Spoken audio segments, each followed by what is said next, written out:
Okay, well, I am just really excited to announce our speaker today. The Green Man's Mother Lives in the Jungle. What a title. Author and educator and spiritual journeyer, our speaker comes to us today from an Irish Catholic ghetto in Boston, where he had two major goals: to try everything at least once and to be a successful criminal. Successful criminals were idolized in his neighborhood. Then to the Amazonian jungles of Peru, where he experienced shamanic journeys aided by ayahuasca. I always cannot say this right. Thank you. See, this is the audience for him. The first book, an award-winning novel, Land Without Evil, is a story about the first contact between Jesuits in the 18th century and shamans of South America. His latest book, a memoir, Spirit Matters, tells of his shamanic journeys. Please help me welcome Matthew J. Palmieri.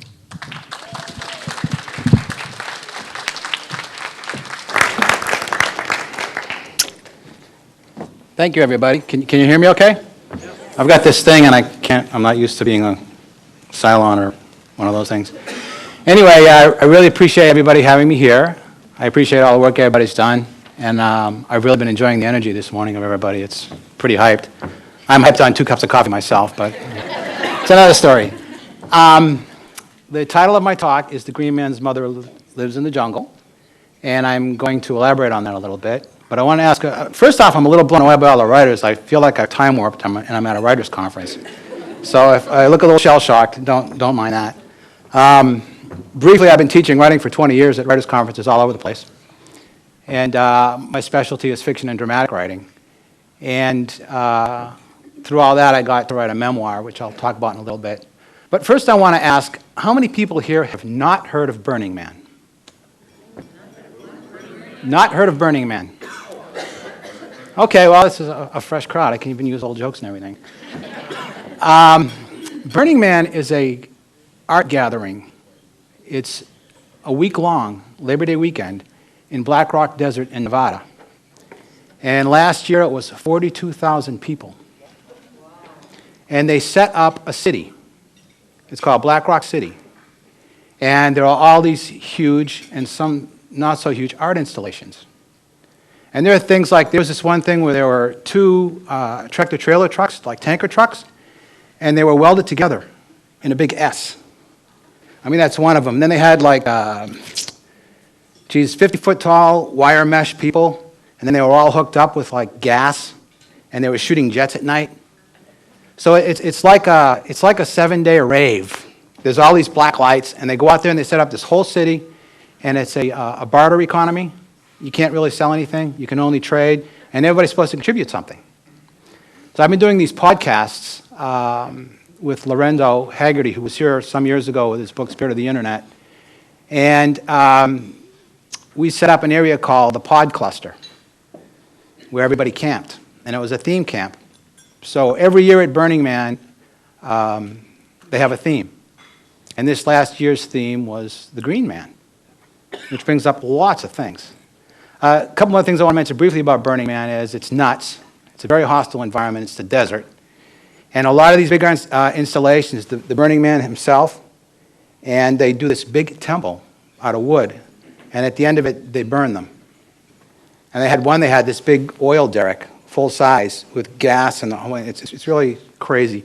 And people get big buses and they deck them out in psychedelic colors, put black lights on them, and they ride around all night, and everybody dresses up, and it's really wild.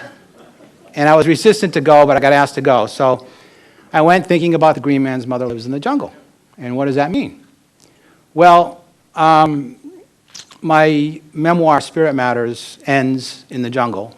And I've been going now for 8 years. I've gone something like a dozen times in the past 8 years, spending extended time there. Sydney's been with me a few times. How many times? 4 or 5 now? 4. And we go out there, and this is what the book ends up being about, what I'm going to talk about. We spend extended time alone in our own huts called tambos. They're open-air huts, and this is in the Peruvian Amazon. And we do, they call dietas. And it's a diet. And it's a very restricted diet. And you're working with different plants.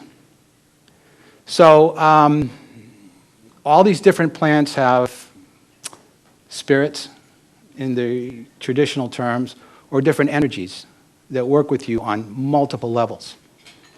So don't anybody quote me on this. I'm not a reliable narrator. That's a fictional thing there. But the myth of the Green Man is, you mostly see it around England.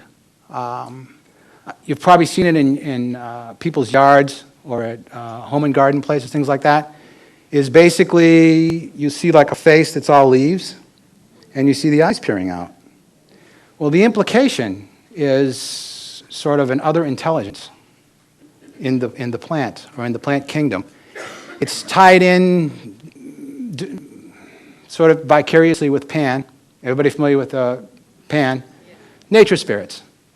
A lot of the traditions of nature spirits and fairies and elves go back to visionary plants, and they have what they call fairy rings, which are circles of mushrooms.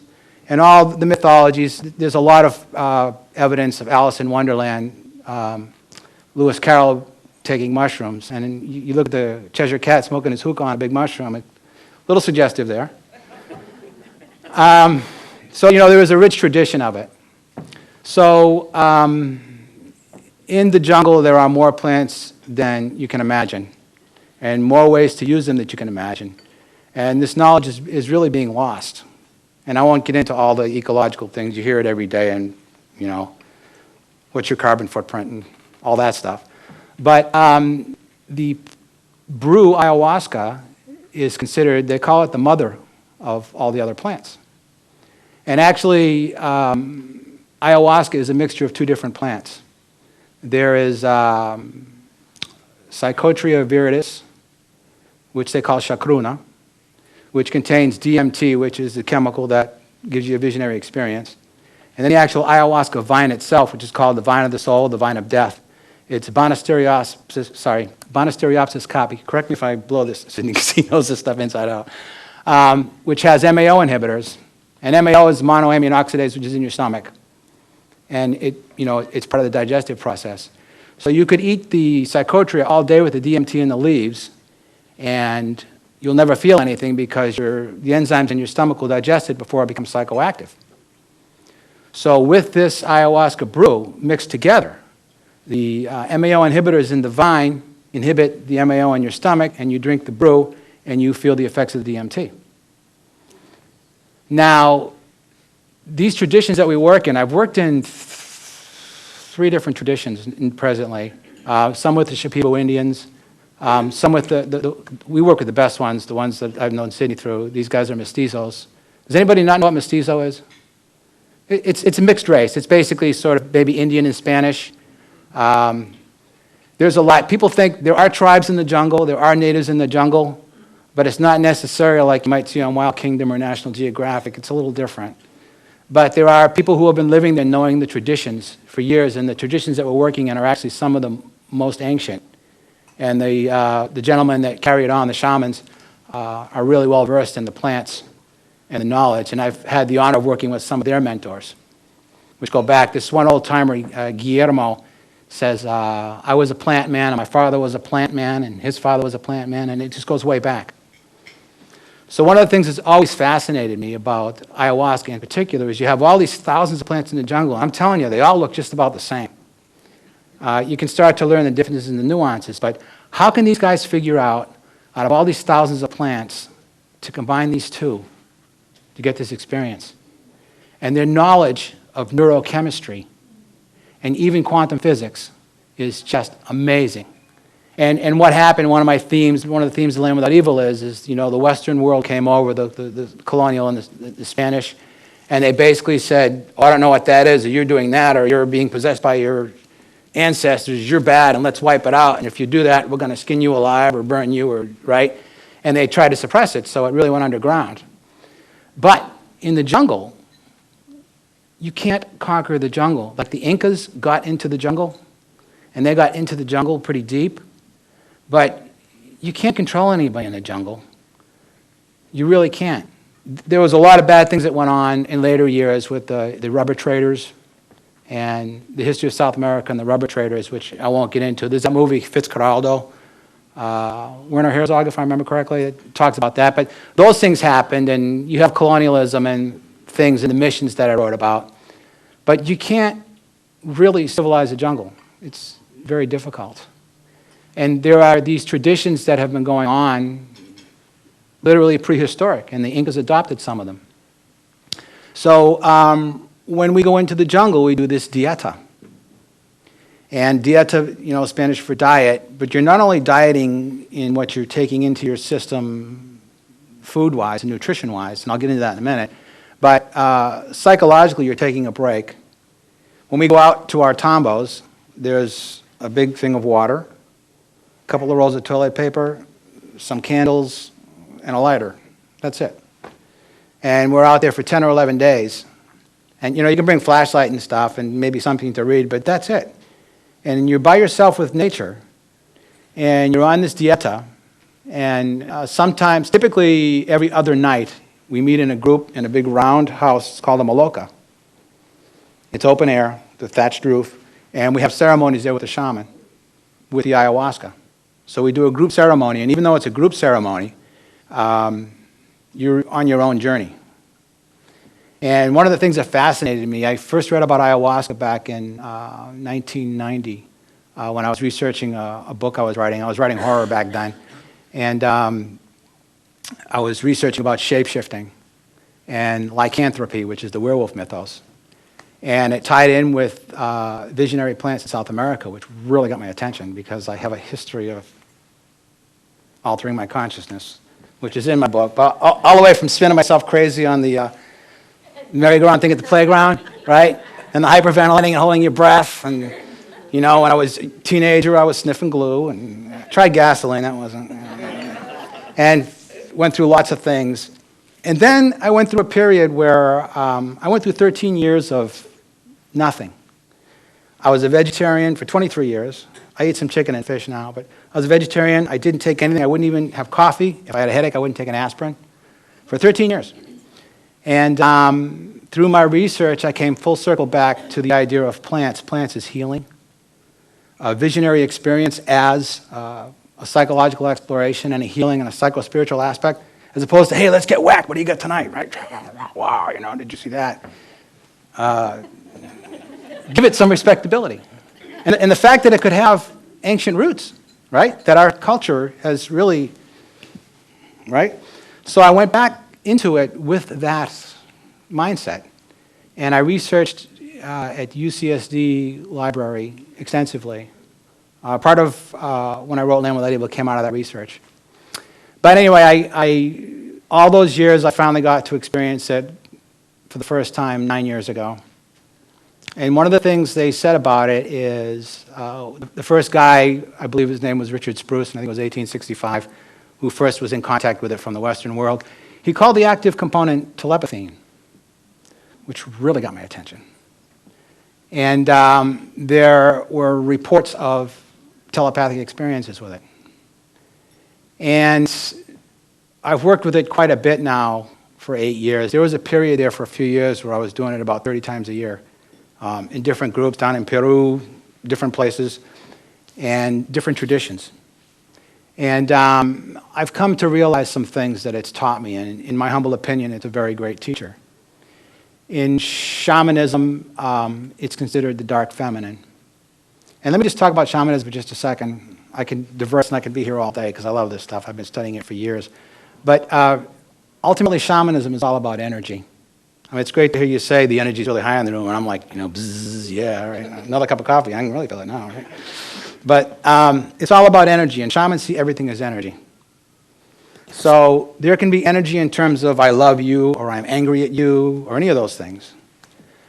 There are also subtler energies. If anybody's studied any martial arts or Qigong, there's Qi, and there's life energy, there's life force. Everything is energy. That's the basis for shamanism, seeing it in that way. So as humans, we manifest energy in many different ways. Each one of us has our own unique makeup, which we inherited genetically. And then, of course, we're subjected to our environments, whether good, bad, or positive, and they mold who we are or who we become. And being humans, we have the ability to cultivate self-consciousness, and awareness, and being in the moment. And the key to being in the moment is taming the insane monkey that's inside of us going, right, nonstop. And that's one of the great experiences you learn in the jungle, because you're by yourself and you suddenly find yourself having this crazy dialogue. And you're like, who are you talking to? And how could you talk to yourself like that? How could you call yourself those names? You know, the things I've called myself are just amazing. And you catch yourself. So when you drink this ayahuasca brew, there are a number of things that happen physiologically. For starters, you should diet prior to the experience. And in the diet, essentially, and I'm just giving you a brief overview here, but no red meat, no sugar, no alcohol, no cannabis, no prescription drugs, nothing that can really alter your consciousness. Technically, really, you shouldn't even have any caffeine. And nothing sweet, really. Basically, basic carbohydrates and proteins. That's it. Now, when we get into the jungle, it's, as I say, about 10 days, and no salt at all for 10 days. You get oatmeal, which is oatmeal, runny oatmeal. You get rice, or you get quinoa, which is it's the highest protein grain. It's from the Andes. And then you get plantanos every day, and they're not sweet. They're baked, they're boiled. It's like eating cardboard. It's the hardest thing to eat. You can be starving, you don't want to eat it. It's like eating a cardboard box, like. And then every 2 or 3 days, you'll get a piece of chicken or fish. And you really feel the protein in, and you really become aware of your body's physiologically. So the idea is to put yourself in as chemically pure of a state as possible. And then you begin taking different plants. So you do the ayahuasca, as I say, roughly every other night. Sometimes they'll do every other night for 3 nights, and then you'll do 2 nights in a row. And then you work with another plant. And so this secondary plant, you drink every day. And you also take a plant bath every day. They give you this plant, it's called Huayusa. The closest I could describe it is eucalyptus, but it's not. It's Huayusa. Very sweet. And they crush up the leaves, and you take a plant bath with it, and you don't rinse off. You bathe with it. So you've cleaned yourself out, in essence, as much as you can prior dietarily. You're drinking the ayahuasca, you're on this restricted diet, and you're working with a secondary plant. Okay? Well, ayahuasca opens up doors. And when you're in a circle with everybody, some of what I'm going to say is based in science. Some of it's woo-woo or tradition. But in essence, as our society, part of the problem with our society right now is that we're imbalanced into the male. That's why it's so chaos. And as I understand history, or I've read it, women had their chance a while ago and they kind of messed up, and guys took over and messed up. And the idea is to come into balance, because ultimately, even though we could be in male and female bodies, inside of us, we're male and female. Cosmically speaking, we manifest those energies.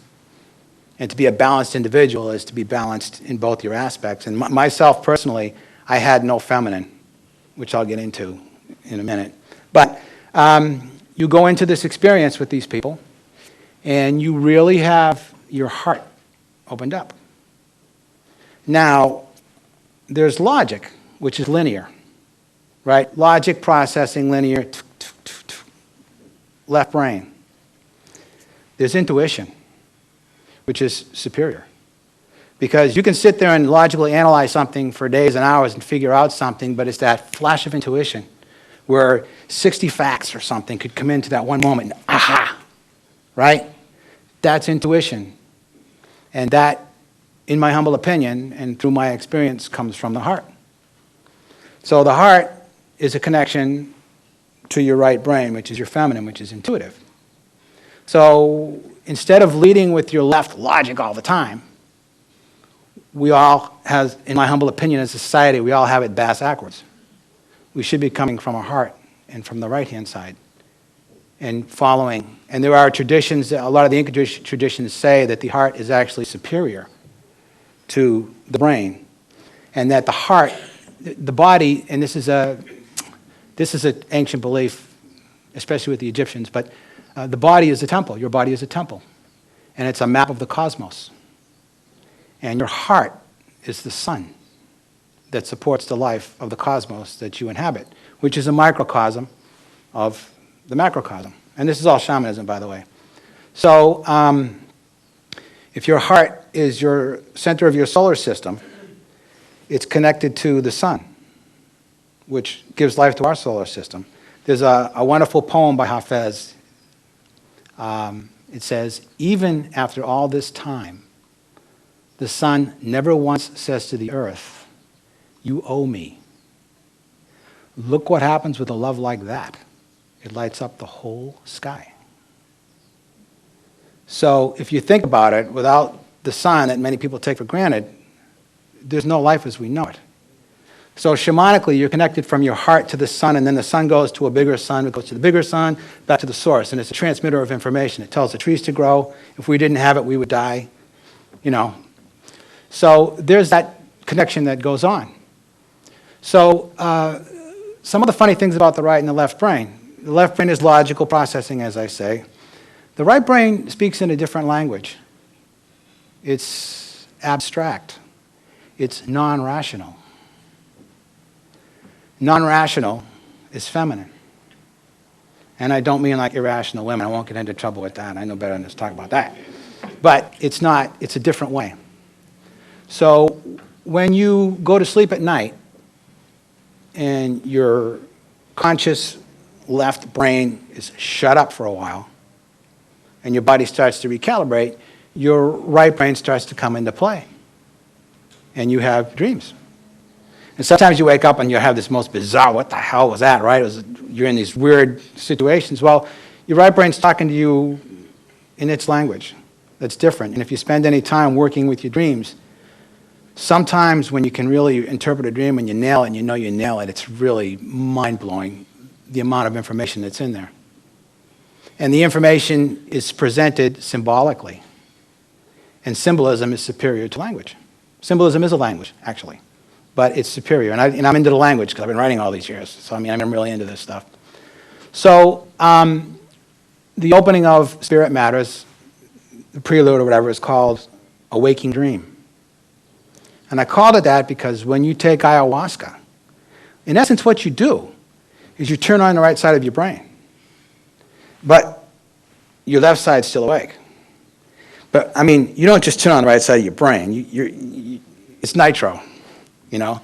And if you have lots of issues and traumas and things, they will come up. It's really stirring it up. And you're forced to deal with it on some level, which is cool if you think about it, because you could be traumatized by something and not know it, and something can happen in your life, and suddenly you're freaking out and acting like a wacko, and you don't know why, right? Well, in this case, you're calling it in on your own terms. And you're in a circle with these shamans who are monitoring the energy of what's going on. And, so you can be vulnerable in a safe place and work through what you need to work through. So you basically get this non-rational part of your brain turned on, and visual and imagery and lots of things, and you can ask questions and things like that and learn things about yourself and learn things about life and reality and get a view of the world that you can't get from any books. And you can't really describe it. And one of my struggles through my life has been to be a writer with words and try to take the experiences I've had in the jungle and put them in a way that somebody who can never go there can read them and get a sense of the experience. But even then, the words fall short. I went years ago to the Bodhi bookstore, Bodhi Tree bookstore in LA, and some guy was speaking. I forget who he was now, but he was all dressed in white, and he stood up there and he says, well, he had some accent, like Israeli or something, I don't know, but he's like, well, I am here to speak of God, but as soon as I open my mouth and speak of God, I'm lying, because I can't comprehend it, I can't grasp it. Well, that's really the essence of the experience, which brings out one of my most wonderful favorite words, is ineffable. You know? So you go through inner journeys to places that are really difficult to describe, and you have experiences. Is anybody, I'm sure, familiar with the term bilocation? Well, I've really had the experience of being in two completely different places at the exact same time, being fully aware in both places. And it's just amazing, amazing. One of the most powerful experiences in the book was one of those experiences where I was, and I won't get into it, you have to buy the book if you want to find out the details of it. But I was asleep in the jungle, and I had a lucid dream that was the most lucid dream I've ever had in my life. And I was fully aware of myself sleeping in the jungle, and I was fully aware of myself in this lucid dreaming state. And the lucid dreaming state was more real than the jungle. Now, there are other things that happened with that experience that truly changed my life. So, touching back on the feminine again, I was a street kid. You hear the Irish Catholic ghetto and all that stuff, right? My friends were car thieves. My father was a convict. I think your father might have been after my father because he was in some deep stuff. He was a troubled man. He was a codeine addict. He got wounded in World War II. He was a big band jazz drummer, and he was a private investigator, which let him have a gun, which was probably a mistake. And he had, he gave us a challenging life. So I grew up in an Irish Catholic ghetto, and I was a street kid, and I was a street fighter. So I really had no feminine side. I went for 30 years without crying. And it wasn't like, I'm not going to cry. There was just nothing there. I mean, and when I started to work with the ayahuasca, it reconnected me with my feminine and my heart. And an amazing thing happened.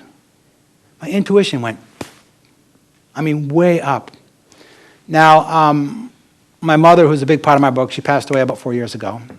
She was supportive of this kind of thing, believe it or not. She worried about me a lot. But the first time I was going into the jungle, she was very nervous. And then I did a radio show in San Diego on KPBS. And I came across quite authoritative. So she listened to the tape, and she called me up, and she said, okay, I'm not as worried because you sound like you know what you're doing. But then she says to me, you mean to tell me you're going to go into the middle of the jungle and hallucinate? And I'm like, well, yeah, Mom. Oh, my God. You know? So the deal was call her when I come out and let her know that her baby boy is okay. He survived, you know? But I did. So after that, and I started getting in touch with my feminine, a few strange things happened. It's one little story I got to tell you. She called me on my birthday. And she goes, happy birthday, honey. And I just went, and I started bawling. And I couldn't stop. And she's like, honey, are you okay? Okay. And she's going, oh, you know, is anything wrong? So then she says to me, well, are these like these plants you're working with in the jungle doing this? I'm like, yeah. And she goes, okay, honey, just have a good crying and you'll be okay. You know? And I got through it. And I went through that for, Jesus, maybe a year, something in a movie, you know? And really. So I learned to integrate those experiences along with other ones. And through each year in the jungle, I've worked with different plants. So I worked with one called Bobinsana, one's Chuchuwasi Ushpawasha, Una de Gato. I worked with the coca plant, the root, for a week, which was amazing, in the right way, not in an abusive way. And each different plant brings out a different aspect of your personality, or physiologically it affects you in a certain way, or it could affect you when you're dreaming. And over time, your boundaries between dreaming and waking get blurry. You're awake all night, you're sleeping half the day, there are no routines. And then the stuff starts to come up, out of the, bubbling up from your subconscious. Then you start to really learn about yourself and the world in ways you couldn't even imagine. So we're getting close to my time because I'm just getting warmed up here. But I wanted to give people some time for questions if they had questions about it. I think he's going to go around with the microphone and pick. There's a gentleman over here.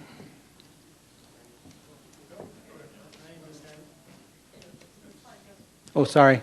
Thank you so much. I'm fascinated by what you're speaking about. And I'm wondering what effect it has on your body permanently and how your body responds or reacts to these types of events. Just, how does your body... Okay, yeah. Good question. Excellent question. There are two sides of it. One of the nicknames for ayahuasca is La Purga, which is the purge. And you can have it, excuse me, we're all done with breakfast, right? I mean, you can have it coming out both ends. But it's cleansing. It's also anti-parasitic. But I went this last year, and right after I got back, I went to my chiropractor, and he was totally blown away. He says, I can't believe it. He says, your muscle tone is totally relaxed. Your body, your skin looks healthy. You look really very good. One of the things I wanted to mention briefly, too, I read in articles a couple years ago, the no salt thing. They did, in the peyote traditions of the Huichol Indians in Mexico, also do a no salt diet. And they did a study with rats.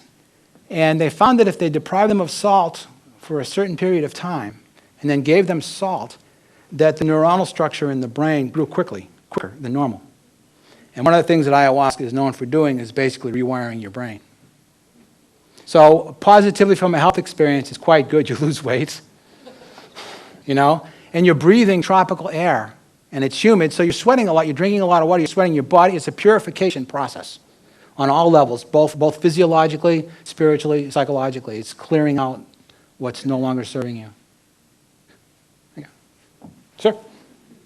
Yeah, I understand that these experiences have to be done under experience supervision. Yes. So how does one determine whether the person who's doing it is genuine? Yeah, that's a really good question. In my case, I found somebody who had been working with people for 15 years prior to me going down. So they tested the waters really good before I got there. But there have been a lot of shams, frankly. There was a story a few years ago of these guys who said, I'm a shaman, and they got this attractive young girl and said, well, to reach your shamanic mojo point, you have to run around the jungle nude and do all these things we tell you. And in essence, they had her like almost as like a slave. There are, you know, in any event, even in the writing world, God, there's enough shams and sharks out there and supposed agents and things like that. So you have to be very careful. Find somebody who has a reputation and talk to people, if possible, who've worked with them. And obviously, its legal status in the States is actually improving. There was a Supreme Court ruling in its favor, which I won't get into, but you got to be very careful, just like anything else. Like if you're going to go in for an investment with somebody, right, you want to make sure that guy's not running a savings and loan or something like that, you know what I mean? You just spoke of being supervised, and I have read some of the books on the experiences, but you're not supervised once you've left that environment. So can you not have delayed experiences a week or two later? And what is the intensity of them, maybe in comparison to at the time? Yeah, okay, good question. There's two things. One is every time we have an experience, if we have an ayahuasca session, it starts at night. It's mostly done at night. We go till sometimes 2 or 3 in the morning. And then we'll get up in the next morning and we'll have an integration period. And we'll talk it through. If we're doing it in the jungle, then we wait and we'll do it the next time we meet. Before we go on the next journey, we'll have an integration and we'll connect it. But also the people who are putting things together are available for counseling if something comes up. Typically, when something comes up later, it's usually a good thing. Usually you go through, if you have to go through something traumatic, you go through it during the experience, and then you get the moments later. But you can go through it being confused. On that same note, tied in with what I was asked, the people who are leading it need to screen the people going in. Because if some people are messed up, period, some people are neurochemically imbalanced anyway. I mean, you know, schizophrenia being a worst case. It'd be very, very dangerous if somebody went and had this experience and if they were taking antidepressants because of the reaction to serotonin in your brain. So you have to be very, very careful. People have to be at a certain point of self-awareness and growth to be able to handle the experience. But it is supervised and it's in a circle and they watch out for you, and we're very well taken care of in the jungle. In fact, the group that we work with the most, I've had the best experiences with, whereas I work with these Shipibo Indians, and you don't know who's putting their hands in the food, and you're sitting there, and there's a pig running by, and then, 10 seconds later, there's a kid with crappy diapers and a snotty nose, and then there's a dog, and every time I work with the Shipibos, I came back with some, jungle crud. One of them almost killed me last year. So they're not, it's a tribal thing, and sanitation isn't a priority. But in the tradition that I work with Sydney, with these other guys, they're very, very traditional. only one person touches the food, and they have to be very clean. It's part of the tradition. So it's also an ongoing thing. People say to me, well, how is it integrating your experience? Well, what I say is, you've done a lot of this stuff. How is it integrating each experience? Well, the truth is I'm constantly integrating. I mean, even when I wake up in the morning and I've been working in my dreams and I wake up, I'm like, okay, where am I? Okay, planet Earth. Okay, this is good. I still got 10 fingers and I'm here, So hopefully that's a good answer. Anybody else? Sure. Since you started, my question would be kind of like the path you're on. When you first began this, you got into it at some point for whatever reasons. Your experience so far, be curious to know what is the thing of most value that you've learned about yourself so far, and in your future pursuits of this, what is it more you may be looking for? Good question. One of the things I learned about myself is I'm nowhere near as cool as I thought I was. Some of my perceptions of myself were quite distorted. But I think the biggest thing I've learned is the connectedness of all that is, and the oneness of nature and the unity. To me, the jungle is a symphony.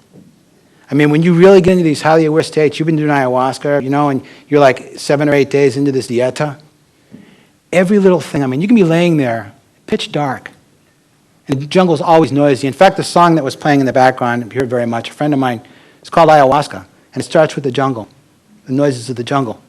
And the jungle is noisy all the time.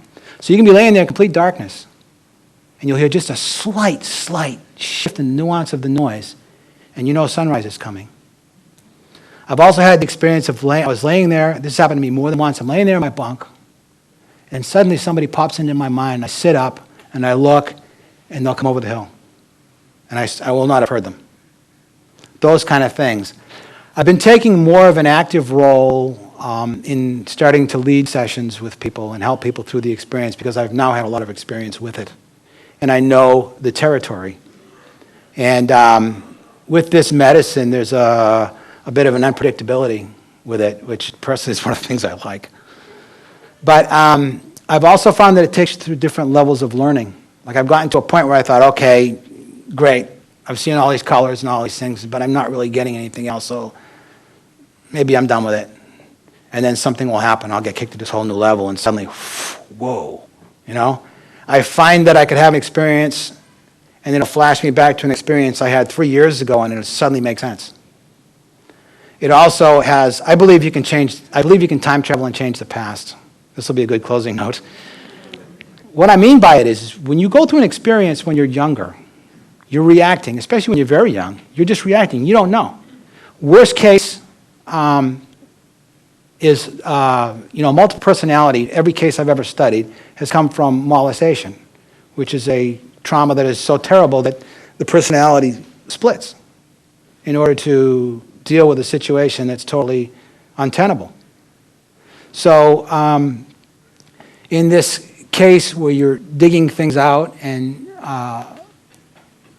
bringing them all together, you're bringing everybody home, and you're getting everybody in the band to sing the same song. So you're not 1,000 eyes, or at least you're 1,000 eyes saying the same thing instead of I'm hungry, I'm not, I love you, I don't, all those things, right?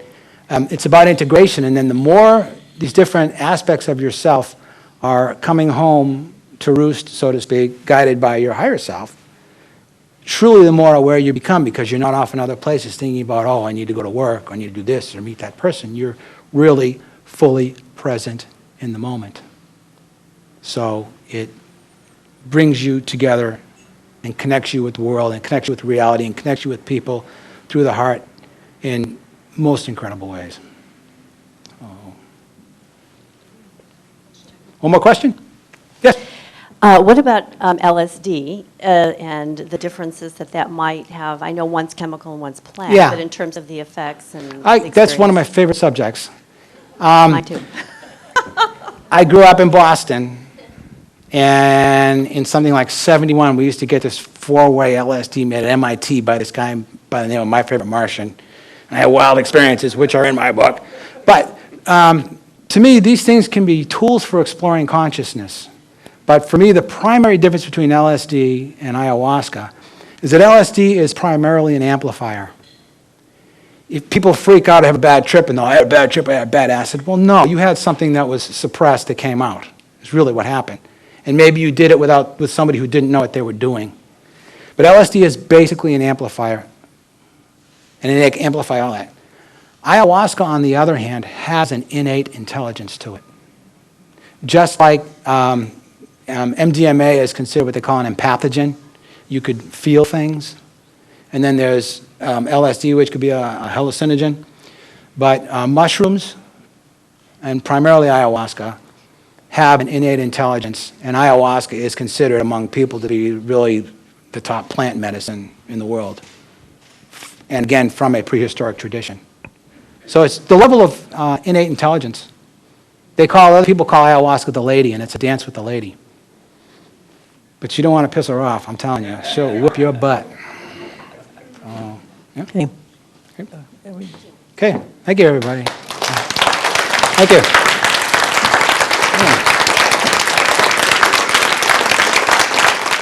Thank you.